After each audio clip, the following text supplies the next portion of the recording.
성경의 전체를 보게 되면 그 하나님의 계명, 하나님의 계명은 뭘까요? 하나님 사랑과 이웃 사랑이라고 이야기할 수 있습니다. 여러분, 이 말씀은 곧 하나님과의 관계뿐만 아니라 우리 주변에 있는 모든 사람들과의 관계에 있어서 사랑이 먼저 최우선이 되어야 한다는 말씀입니다. 여러분, 그런데 그 사람과의 관계 가운데서도 가장 우선적으로 해야 되는 관계가 뭐냐? 바로 부모와 자녀 간의 관계라는 거죠. 그래서 여러분, 성경을 보게 되면 자녀들이 부모를 어떻게 대해야 하는지에 대해서 분명하게 말씀하고 있습니다. 한마디로 말하면 하나님이 뭐라고 말씀하고 계십니까? 내 부모를 공경하라라고 말씀하십니다. 여러분, 십계명을 비롯해서 성경 곳곳에서 부모를 공경하라라고 명령하고 계실 정도로 굉장히 중요한 말씀이 부모에게 공경하라는 거예요. 그러니까 인간관계 안에서도 가장 먼저 사랑해야 할 대상이 누구냐? 바로 부모님이라는 거예요. 여러분, 부모님에 대한 그 사랑은 부모를 공경함으로 나타나야 한다는 것입니다. 그런데 사실 우리 자녀들이 부모를 대할 때에, 또 여러분들이 또 부모님도 계시겠지만 내 부모님을 공경해야지라고 생각하면서 부모를 대하는 그런 자녀들은 거의 드물 거예요. 여러분, 그런데 하나님께서는 그 자녀된 자들에게 분명하게 말씀하시는 건 뭐냐? 부모가 자녀들의 공경의 대상이라는 거예요. 존경받을 만한 대상이라고 분명하게 말씀하고 계시다라는 거죠. 마치 하나님께서는 이 부모에 대해서 일방적인 어떤 편애를 가지고 계시다라고 생각할 수 있을 정도로 이 부모에 대해서 굉장히 중요하게 여깁니다. 여러분, 왜 그러느냐? 여러분, 부모님의 모습 가운데 하나님의 모습이 있음을 발견하게 되기 때문에 그렇다. 여러분, 그래서 그 부모는 너무너무나 중요하다라는 거예요. 왜일까요? 하나님께서 우리 각자에게 생명을 주셨는데, 그렇죠? 저와 여러분들에게 생명을 주셨습니다. 그 육신의 생명을 주실 때 누구의 몸을 이용했다라는 거예요?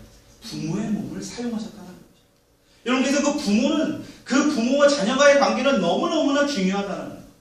여러분, 그리고 아무것도 없이 이 세상에 태어났지만 어떻습니까? 부모님의 무조건적인 사랑을 저와 여러분들이 또 우리 자녀들을 돌보고 성장하고 이만큼 크게 한 거 아니겠습니까?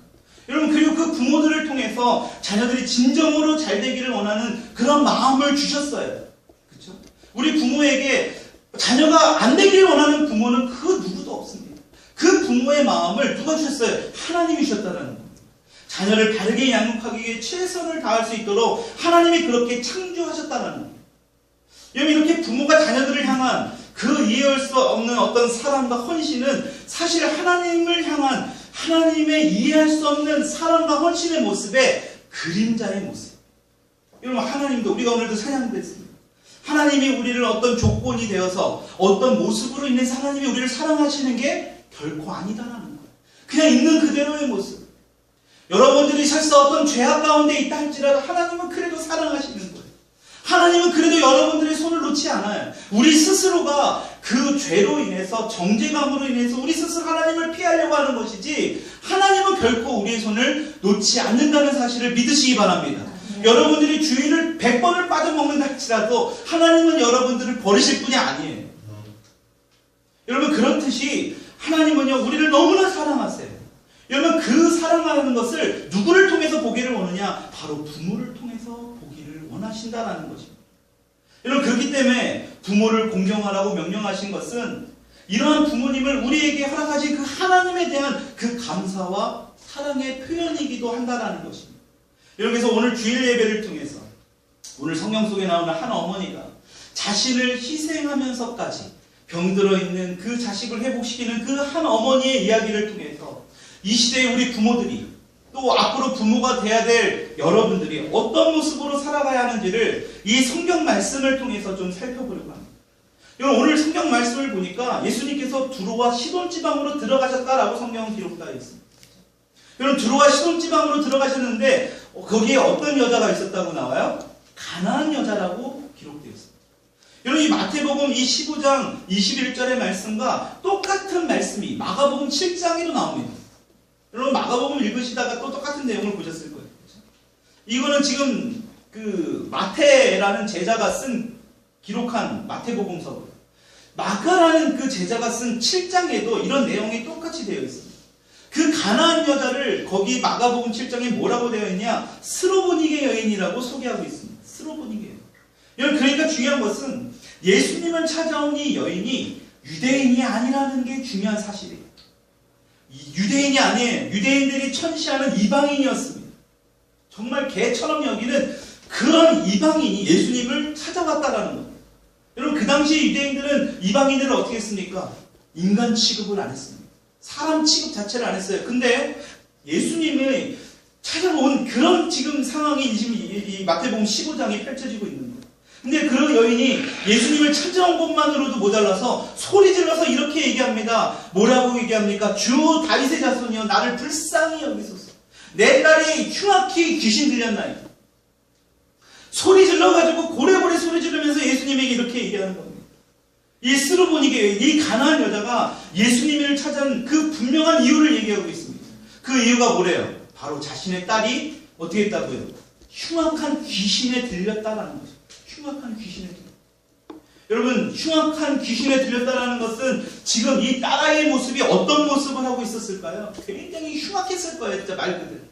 전에는 예쁘고 사랑스러운 그런 딸이었는데 여러분들을 그 자녀들처럼 말이에요. 지금 그 귀신에 의해서 흉악하게 됐다라는 겁니다. 지금 딸아이의 모습이 흉악한 모습으로 그 행동 또한 굉장히 흉악해졌다라는 것입니다. 부모도 제대로 알아보지 못하고 그 자녀가 하루아침에 갑자기 멀쩡했던 자녀가 흉악한 행동으로 이런 모습이 있었다라는 것을 우리가 생각해 볼 수 있다는 거예요. 여러분, 그런데 그 여인이 말합니다. 그 흉악한 귀신 들린 여자가 바로 누구냐? 바로 제 딸이라고 이야기합니다. 여러분, 이 스로보니게 여인이 그 한 여자의 모습으로 예수님을 찾아온 게 아니라 고통받고 있는 그 자녀의 그 엄마로서 예수님을 찾아왔다라는 것을 이야기하고 있는 것입니다. 그냥 내 문제로 인해서 그냥 개인적으로 찾아간 게 아니라 엄마의 모습으로 찾아왔다라는 거예요. 여러분, 엄마가 그런 모습이잖아요. 그렇죠? 자신의 모습이 자식의 모습이 아무리 흉악해도 이를 무시할 수 없는 게 엄마의 모습이죠. 요새 지금 그 아버지에 대한 부분에 대해서 막 예전에는 막 이렇게 중요시 여겼는데 요새는 어떻습니까? 이 어머니에 대한 부분에 대해서 굉장히 중요시 여깁니다. 어머니의 모습. 여러분, 여러분들도 어머니이신 분들이 있으니까 너무나 잘 이해하실 수 있으실 겁니다. 그 딸아이의 아픔이 자신의 아픔으로 지금 그렇게 여기고 있는 어머니의 모습입니다. 그 아이의 문제가 자신의 문제예요. 그래서 엄마가 예수님께 이렇게 간구합니다. 나를 불쌍히 여겨주십시오. 여러분, 딸의 문제인데 지금 나를 불쌍히 여겨달라고 말하고 있는 거예요. 그 말은 뭘까요? 그 딸의 모습이 마치 나의 모습, 자신의 모습이라고 여겨지고 있는 거예요. 이 정도로 지금 자녀를 어마어마하게 지금 귀하게 여기고 있는 엄마의 모습을 볼 수 있다는 것이죠. 여러분, 이런 부모의 시선은 자녀들을 이런 그런 좀 흉측한 모습, 불쌍한 모습, 뭔가 좀 안 된 그러한 부모의 시선은 다른 사람들과의 시선은 좀 다르잖아요. 그렇죠? 자녀들의 문제가 자신의 문제가 될 수밖에 없는 거예요. 자신들의 그 자식들의 기쁨이 자신의 기쁨이 될 수밖에 없는 것입니다. 그 자녀들의 삶에 대해서 진정으로 축복하고 때로는 안타까워해 줄 수 있는 사람이 바로 진짜 부모밖에 없는 거예요. 여러분, 지금 이 스로보니게 여인의 딸도 이 귀신에 들어서 흉악한 모습으로 괴로워하고 있습니다. 사실 어느 날 그 여인의 딸과 같이 그 악한 영에 사로잡혀서 주님을 잃어버리고, 그렇죠? 흉악한 모습으로 살아가고 있는 우리 주변의 모습, 우리 주변의 자녀들의 모습 사실 얼마나 많이 있습니다. 오늘 이 말씀을 통해서 우리가 살펴봐야 될 건 뭐냐? 저와 여러분들의 자녀, 또 우리 주변에 있는 우리 다음 세대들의 그 자녀들의 모습을 좀 살펴봐야 된다는 거예요. 귀신은 들리지 않았는지 모르겠지만 정말 영적으로 보면 굉장히 흉악한 모습으로 살아가고 있는 그러한 모습이 우리 주변에 너무나 많이 있습니다. 영적인 흉악한 모습. 여러분, 이러한 자녀들을 보면서 진정으로 부모가 해야 될 게 뭘까? 진짜 그런 흉악한 자녀들을 보면서 우리 부모가 할 수 있는 게 무엇일까? 여러분, 오늘 이 말씀을 통해서 우리가 정말 잘 봐야 된다는 거예요. 여러분, 뭘까요? 바로 우리가 주님 앞에 나아가야 된다는 거예요. 여러분, 다른 사람들이 주님께 나아가는 게 아니라 바로 내 자신이 주님께 나아가야 된다는 거예요. 여러분, 제 주변에 보게 되면 제가 목사라는 것, 상담한다는 것을 알아서 자신의 자녀가 잘못됐을 때 찾아오는 분들이 너무나 많습니다. 그리고 이 자녀가 정말 잘 되었으면 하는 마음으로 찾아오는 부모님들이 100이면 100이에요. 근데 이 자녀가 너무나 많이 망가져서 너무나 힘들어요. 제가 보기에도 너무나 망가져 있는, 영적으로도 그렇고 육적으로도 그렇고 어떤 지식적으로도 그렇고 모든 게 다 망가져 있는 거예요. 근데 정작 이 아이만 잘 되기를 원하는 거예요. 자신은 교회를 나가고 주님 앞에 나아가는 것을 꺼려해. 이 자식만 뭔가 좀 변했으면 하는 마음을 갖고 저에게 찾아오는 분들이 너무나 많이 있습니다. 그래서 항상 자녀들을 상담하기 전에 제가 먼저 하는 게 있습니다. 부모를 먼저 상담해요. 그 누가 온다 할지라도요. 대통령이 설사 찾아온다 할지라도 저는 그 대통령, 부모인 먼저 그 사람을 상담해요. 왜? 왜냐하면 부모가 먼저 영적인 상태를 정말 올바르게 자리 잡고 있어야 되기 때문에, 내가 먼저 주님께 나아가야 되기 때문에, 이 부모가 먼저 변해야 되기 때문에, 여러분 그 부모가 얼마나 중요한지를 우리가 이런 상담만 해봐도 우리가 알 수 있습니다. 여러분 그래서 부모는 자녀의 영적 상태를 제대로 바라볼 수 있어야 됩니다. 여러분 그 자녀의 영적 상태를 바라보면서 어떻게 합니까? 내 아픔으로 얘기해야 돼요. 이 스로보니게 여인처럼 내 아픔으로 얘기해야 돼요. 그리고 어떻게 주님께로 나아가야 돼요. 이게 바로 부모가 해야 될 일입니다. 여러분 바로 오늘 이 말씀 속에 나오는 이 여인이 예수님께 나왔던 것처럼 오늘 저와 이 말씀을 듣는 우리 부모님들 또한 주님께로 나아갈 수 있는 그런 오늘 이 예배가 될 수 있기를 주님의 이름으로 축원합니다. 여러분 그리고 영적으로 힘들어하는 그 자녀들을 위해서는 자기 자신의 모습을 부인해야 돼요. 자신을 내려놓을 수 있어야 된다는 거죠. 여러분 자기 자신을 부인하고 자신을 내려놓는다는 것, 여러분 이건 결코 쉬운 일이 아니에요. 자신을 부인하고 자신을 내려놓는 것, 여러분 내려놓는 것 정말 사실은 진짜 어려운 일입니다. 여러분 이 스로보니게 여인이 예수님께 자신을 불쌍히 여겨 아이를 구해달라고 했을 때 예수님께서 어떻게 하셨습니까? 이에 대해서 한마디 대꾸도 안 하십니다. 한마디로 어떻게 하는 거예요? 그녀를 무시해버린 겁니다. 오히려 예수님께서는요 그녀에게 하는 모습을 보고, 그녀가 하는 모습을 보고 도리어 제자들이 민망히 여기면서 예수님께 말하기를 뭐라고 얘기합니까? 그 여자가 우리 뒤에서 소리를 지르니 그를 보내소서라고 합니다. 그를 보내소서. 여러분 그녀를 보낸다라고 하는 것은 무슨 의미냐? 그냥 지나치게 보내라는 의미가 아니에요. 예수님 그녀의 문제를 빨리 해결해서 돌려보내라는 거예요. 자꾸 소리치고 자꾸 뒤에서 시끄럽게 하니까 예수님 빨리 고쳐서 빨리 돌려보내주세요. 여러분 왜 제자들이 이런 말을 했을까요? 너무나 많은 이런 장면들을 너무나 많이 봤거든요. 예수님께 수많은 문제를 가지고 오는 사람들이 예수님을 만나서 그 문제 해결을 받고 돌아가는 장면들을 이 제자들은 너무나 봤어. 너무나 많이 봤어. 예수님에게는 이건 아무것도 아닌 일이에요. 귀신 들린 여인? 이건 뭐 말로 명령 아니요. 공간을 멀리 떨어졌다 하더라도 예수님은 당장 치유하실 수 있는 분이라는 걸 제자들은 알았어요. 그러니까 이 여인도 빨리 그렇게 치유해서 돌려보내라는 의미입니다. 근데 예수님의 대답은 그 여인을 낚시케 한다. 24절에 이렇게 기록되어 있습니다. 예수께서 대답하여 이르시되, 우리 같이 한번 읽어볼까요? 시작. 나는 이스라엘 집에 잃어버린 양 외에는 다른 데로 보내심을 받지 아니하였노라. 여러분 지금 뭐라고 얘기하고 계십니까? 예수님은 한마디로 그 여인의 그 부탁, 그 청을 거절하고 계세요. 예수님께서 뭐라고 말씀하시냐? 이스라엘 집에 잃어버린 영혼인 그 누구예요? 유대인들을 위해서만 일하라고 나는 보내심을 받았다라고 말합니다. 자신이 지금 이방인으로 사는 것도 억울한데, 유대인으로부터 멸시당하고 무시당하는 것도 억울한데, 예수님이라는 분이 지금 뭐라고 말씀하고 있는 거예요? 너하고는 상관없다라는 거예요. 이방인이 너를 상대하려고 온 것이 결코 아니라, 거기다 뭐예요? 여자예요. 거기다 딸입니다. 여자는 사람 취급도 안 했다. 그 당시.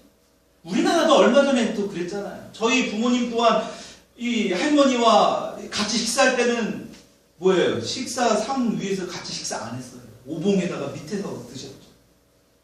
이러한 유교적인 문화도 우리 문화에 있었지 않습니까? 이 당시에 예수님이 살던 이 시절에도 그랬습니다. 이방인에다가 여인입니다. 지금 예수님께서 단호하게 거절하고 계세요. 근데 이 여인이 그 얘기를 듣고 예수님께 어떻게 하십니까? 어떻게 하고 있습니까? 절을 하면서 말합니다. 주님, 저를 도와주세요. 이 이야기를 듣고 다시 예수님께서 뭐라고 말씀하세요? 면전에 대고 이렇게 거절했음에도 불구하고 무릎을 꿇고 간구하는 이 엄마에게 예수님이 또다시 비수와 같은 말씀을 전하십니다. 뭐라고 말씀하세요? 26절에 대답하여 이르시되, 같이 읽읍시다. 시작. 자녀의 떡을 취하여 개들에게 던짐이 마땅하지 아니하니라. 여러분 지금 예수님께서 또다시 비수와 같은 말씀을 전하는데, 개들에게 던짐. 여러분 이건 굉장히 모욕적인 말입니다. 딸아이 한번 구해보려고 했다가 그 엄마는요 딸 한번 고치려고 했다가 아주 모욕적인 말을 듣는 거예요.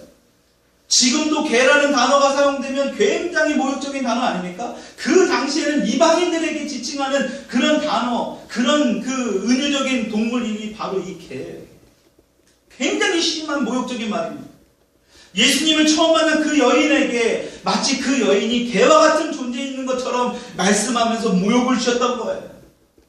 그러면 이쯤 되면 도저히 이거는 이해 안 되는 상황이잖아요. 그때 이 여인이 뭐라고 말합니까? 주여, 그렇습니다.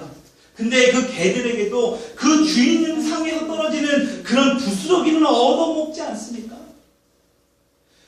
개들도 그 주인 상에서 떨어지는 그 부스러기 하나라도 얻어먹지는 않습니까? 여러분, 만약에 저와 여러분들이 지금 이런 상황에서 예수님이 이곳에 오셔서 우리에게 이런 말씀을 하시면 여러분들 뭐라고 대답하시겠습니까? 아마 상을 불러 엎으면 나가버리실 것 같아요. 뭐 이딴 데가 다 있냐고 하면서 다시는 교회 안 다녀. 정말 화가 나서 예수님 이거 보고 다 필요 없어라고 그냥 나가버릴 수도 있어요. 예수님을 상종 안 할 수도 있습니다. 여러분, 이런 상황만 본다고 하더라도 누가 듣더라도 이 시험에 들만한 그런 상황입니다. 여러분, 그리고 이 주변에 이런 모습을 지켜봤던 사람들도 굉장히 분노를 일으킬 만한 상황 아닙니까? 어떻게 저런 사람이 메시아가 될 수 있고 우리의 스승이 될 수 있어? 예수님을 따랐던 사람들도 등을 돌릴 만한 그런 상황입니다. 근데 중요한 것은 이 사건을 통해 가장 기분 나쁘고 가장 시험에 빠질 법한 이 딸의 엄마 수로보니게 여인은 전혀 그렇지 않았다는 겁니다. 자기 자신이 개가 되든지 돼지가 되든지 그것보다 더한 것이 되든지 그것은 나에게 중요한 게 아니라는 거예요. 수로보니게 여인은 누구였기 때문에? 바로 엄마였기 때문에. 엄마인 나에게는 아무것도 아니라는 거예요. 그 개에게도 주인상에서 떨어지는 그 부스러기 음식이 필요하니까 자신에게도 그 부스러기라도 달라는 거예요. 그 부스러기 은혜라도 달라는 그런 말을 하는 것입니다. 여러분, 자기 자식을 위해서라면 자기 자신이 그런 사람이라는 것조차도 부인하고 개돼지라도 될 수 있다는 것이 바로 이 부모의 모습이라는 것을 이 말씀을 통해서 우리가 알 수 있다는 것입니다. 여러분, 한마디로 자기 자신은 지금 중요한 것이 아니라는 거예요. 그러니까 이 수로보니게 여인은 여자가 아니라 어머니이자 부모의 모습이라는 것입니다. 여러분, 동물에게도 이러한 그 부모가 자식을 사랑하는 자기를 그런 부인하면서까지 애정을 쏟는 그러한 장면이 나옵니다. 여러분, 몇 해 전에 MBC에서 그 남극의 눈물이라는 다큐멘터리 혹시 보셨습니까? 남극의 눈물. 황제 펭귄에 대한 그 다큐멘터리예요.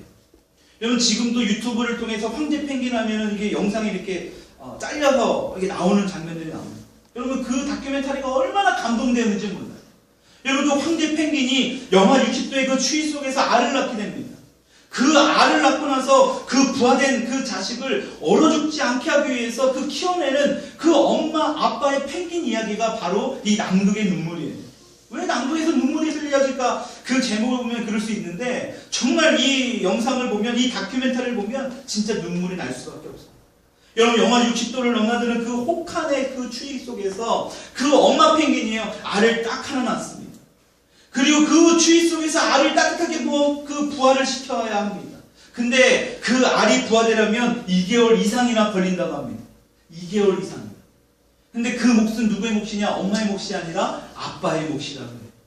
그 엄마 펭귄은 먹이를 구하러 갑니다. 몇백 킬로미터 떨어져 있는 그 바다에 가서 이 먹이를 구하러 떠나요.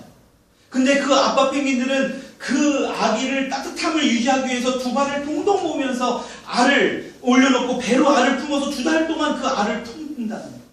그래서 그 1, 2분 안에 알을 만약에 놓치기라도 하면요, 그냥 알은 순간적으로 얼어버려요. 생각해보세요. 영하 60도가 넘는데. 그러니까 2달 동안 잠깐도 쉬지 않고 알을 품고서 서 있어야 하는 그런 상황입니다. 여러분, 알을 품는 동안 이 아빠 펭귄들은요, 아무것도 먹지 못합니다. 그냥 그 빙판 위에 서서 그냥 영하 60도가 넘는 그런 혹한에서 견뎌야 돼요. 여러분, 세차게 남극 눈보라가 몰아치기도 하고 그 아빠 펭귄들은 더 옹기종기 모여서 함께 그 추위기를 이겨내곤 합니다. 아무것도 먹지 않고 2달 이상 그 알을 품고서 있는 그 아빠 펭귄의 몸이 어떻게 될까요? 굉장히 수척해질 거예요. 여러분, 그런데도 그런 시간이 흘러도 계속해서 그 알을 품습니다. 결국 알이 부화되고 새끼가 나옵니다. 여러분, 근데 그것으로 끝이 아닙니다. 아기 펭귄도 털이 없기 때문에 추위에 노출되면 그냥 죽어요. 실질적으로 막 죽는 그 새끼 펭귄들이 막 영상을 통해서 보여지더라고요. 여러분, 그래서 그 부화된 새끼를 계속해서 품습니다. 그래서 그 새끼를 먹일 음식은 자신의 어떻습니까? 위벽 속에 저장되었던 음식이에요. 엄마 펭귄은 지금 그 먹이를 구하러 갔잖아요. 그러니까 자신에게 그 먹을 음식이 없으니까 위벽 속에 모아놨다가 어땠습니까? 그걸 다시 개어내요. 다시 개어서 그 아기 펭귄에게 먹입니다. 그걸 뭐라고 하느냐? 펭귄 밀크라고 하더라고요. 펭귄 밀크. 이 펭귄 밀크가 뭐냐? 내 위벽에 모아놨던 그거를 개어내서 애기에게 먹여주는 거예요. 아기 펭귄에게. 근데 이 펭귄 밀크가 거의 떨어져 갈 때 어떻게 되느냐? 먹이를 구하러 갔던 그 엄마 펭귄이 다시 돌아오게 됩니다. 뱃속에 음식을 자득 저장해놓고 기뚱거리면서 걸어옵니다. 여러분, 그 아빠 펭귄도 힘들었지만 엄마 펭귄도 어떻습니까? 그 바닷가에서 죽을 고비를 넘기면서 그 영상을 보면요, 막 피를 막 흘리면서 쩔뚝쩔뚝하면서 걸어옵니다. 펭귄이요. 말도 못하는 그 펭귄이요. 누구를 위해서? 그 자식들을 위해서. 그 다른 동물의 공격을 받아 죽기도 하고 다쳐서 피를 흘리며 쩔뚝쩔뚝하면서 오는 그 엄마 펭귄. 그렇게 엄마 펭귄은요, 아빠 펭귄을 이제는 다시 대신해서 아기 펭귄에게 그 펭귄 밀크, 위벽 속에 저장했던 그걸 개어서 다시 줍니다. 그리고 이제 그 아빠 펭귄은 아기 펭귄을 넘겨주고 다시 아빠 펭귄은 바다를 향해서 먹이를 구하러 갑니다. 여러분, 그 영상 한번 돌아가서 보세요. 얼마나 감동되는지 몰라요.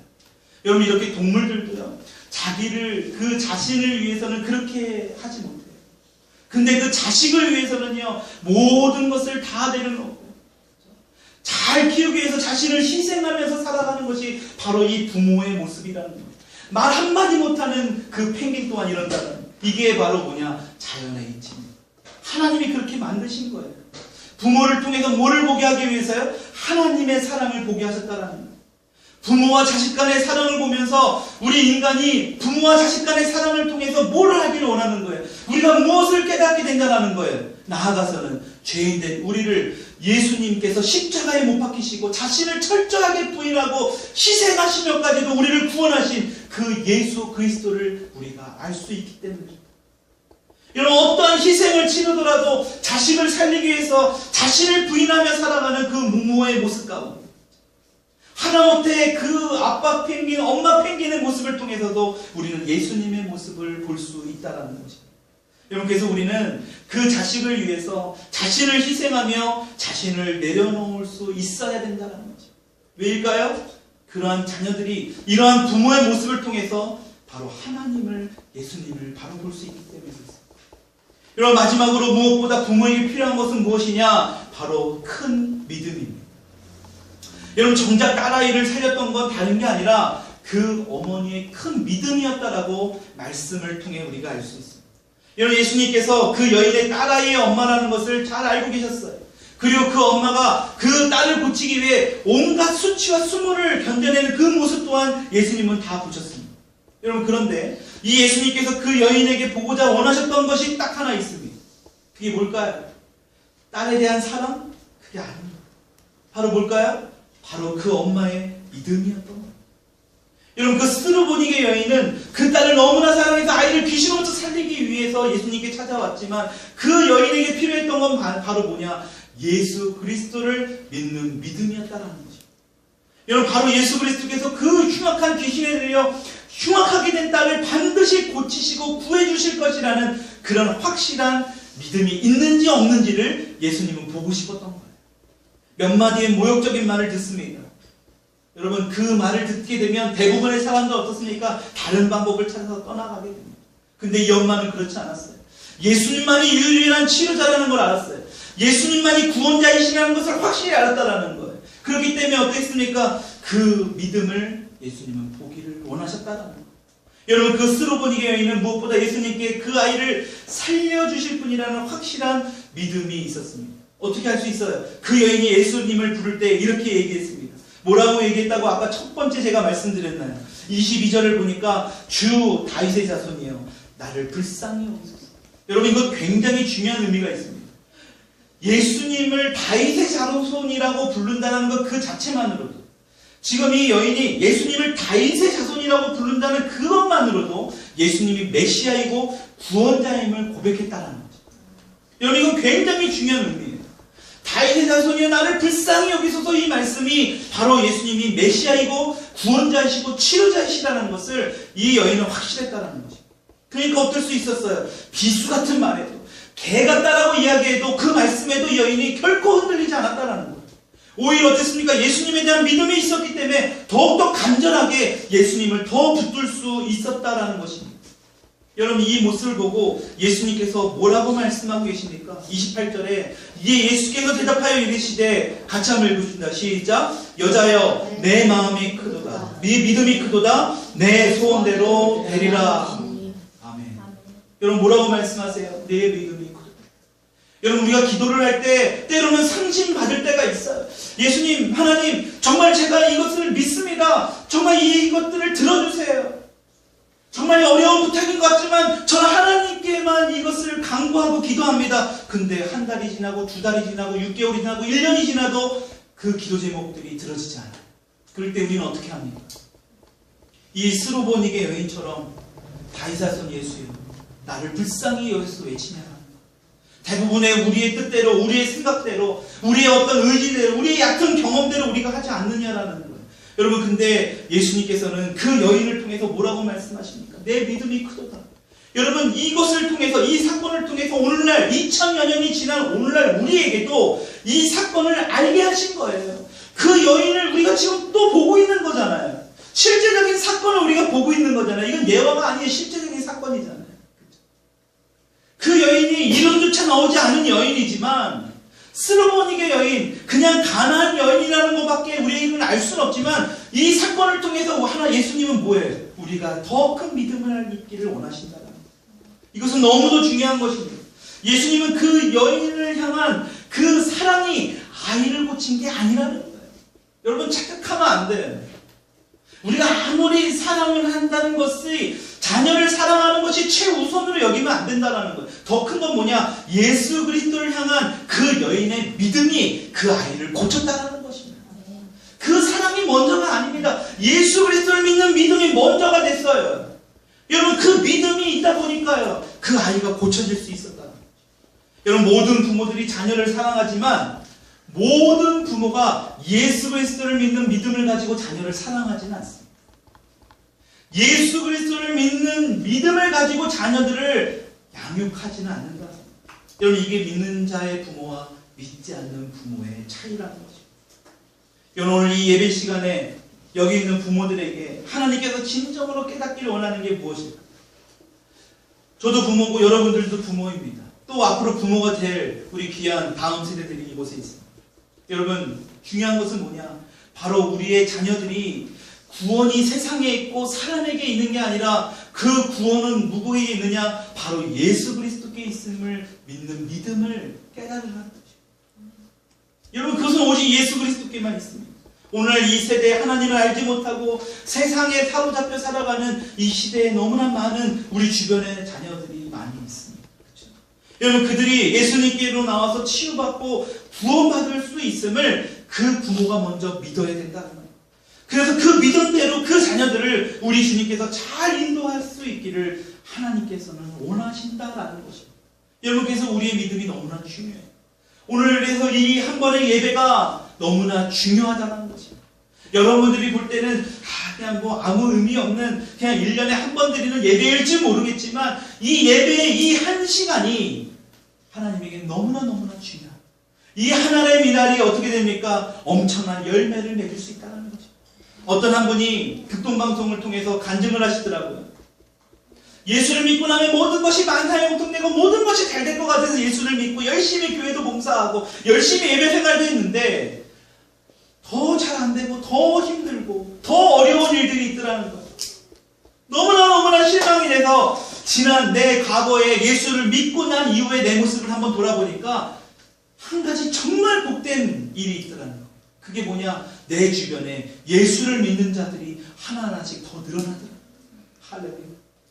내 주변에 내 형제가, 내 자녀가 예배생활, 교회생활 안 했던 그 자들이 오늘 보니까 열심히 교회생활, 예배생활을 하고 있더라는 거예요. 그래서 이게 진짜 하나님의 축복이었구나. 이게 진짜 하나님을 제대로 믿으면 내 가정이 구원을 얻으리라는 말씀이 바로 여기 있는 거구나 라고 깨달았다. 여러분, 말씀을 정리할까 합니다. 지금 우리 주변에 오늘 말씀에서 봤던 것처럼 영적으로 굉장히 흉악한 모습으로 변해 있는 그러한 자녀들이 너무나 많이 있어요. 앞으로 우리 다음 세대를 더 중요시 여기고 이 다음 세대들이 앞으로 우리 더일린 교회에 굉장히 중요한 역할을 감당해야 할 그런 목적을 우리는 가지고 있어요. 여러분, 그러한 자녀들, 이러한 자녀들을 우리가 어떻게 고칠 수 있습니까? 그냥 교회만 데려온다고 될까요? 제가 어떤 슈퍼맨도 아니고요. 제가 어떻게 바꿀 수는 없습니다. 여러분, 어떻게 이 아이들을 고칠 수 있을까요? 바로 우리 부모가 자신의 모습을 부인하고 자신을 내려놔야 된다는 거죠. 누구처럼요? 바로 이 스로보니 여인처럼. 이름도 안 나와 있는 그냥 가나안 여인이고 이방 여인이고 개처럼 여김받은 그런 이방 여인처럼 우리 자신을 내려놔야 된다는 것입니다. 자신을 부인해야 된다는 거예요. 그렇게 될 때 우리 자녀들을 고칠 수 있다는 것입니다. 여러분 오늘 말씀에서 보셨던 것처럼 이 이방 여인처럼 자존심, 경험, 지식, 명예 모든 것들을 다 내려놓을 수 있기를 주님의 이름으로 축원합니다. 그리고 또 하나, 그 주님 앞에 오직 큰 믿음으로 나아갈 수 있기를 축복합니다. 여러분, 그 여인의 딸이 치유될 수 있었던 것은 딸에 대한 사랑도 아니에요. 딸에 대한 어떤 애틋한 마음도 아니에요. 불쌍한 마음도 아닙니다. 분명한 것은 오직 믿음이라고 성경은 분명하게 말씀하고 있다는 것입니다. 여러분, 오늘도 우리 자신을 내려놓고 오직 이방인의 여인의 믿음으로 한 주간도 살아갈 수 있는 저와 여러분들이 될 수 있기를 주님의 이름으로 축원합니다. 마지막으로 우리 다음 세대들이요, 예배를 이끌어가고 찬양도 인도하고 지금도 기도도 우리 다음 세대들이 하지만 우리 다음 세대들이 예배에 참여함을 통해서 예배의 중심이 돼야 된다고 저는 믿습니다. 그러면서 뭐예요? 책임감도 받는 거예요. 아, 이게 예배구나. 예배의 임재, 예배 가운데 함께 하시는 그 성령님의 임재 또한 우리 다음 세대들이 막 경험해야 돼요. 이제 곧 겨울이 오고 여름이 오는데 수련회를 통해서도 우리 자녀들이 정말 하나님을 만났으면 하는 마음이 듭니다. 저기 옆에서 있는 우리 정말 미취학인 7살짜리 아이들도요, 하나님을 만나야 돼요. 이 예배 가운데 따로 분리시켜 놓는 게 아니라 그들도 하나님과 함께 예배를 드려야 돼요. 그러한 우리 더일린교회의 모든 가정들이 될 수 있길, 그래야 우리 가정들이 회복되어서 나아가서 우리 교회가 회복이 되고 이 지역이 회복이 되고 이 나라가 회복될 수 있는 우리 더일린교회의 앞으로 된 비전이 될 수 있도록 우리 같이 기도하시기 바랍니다. 우리 이 시간 이 찬양하면서요, 우리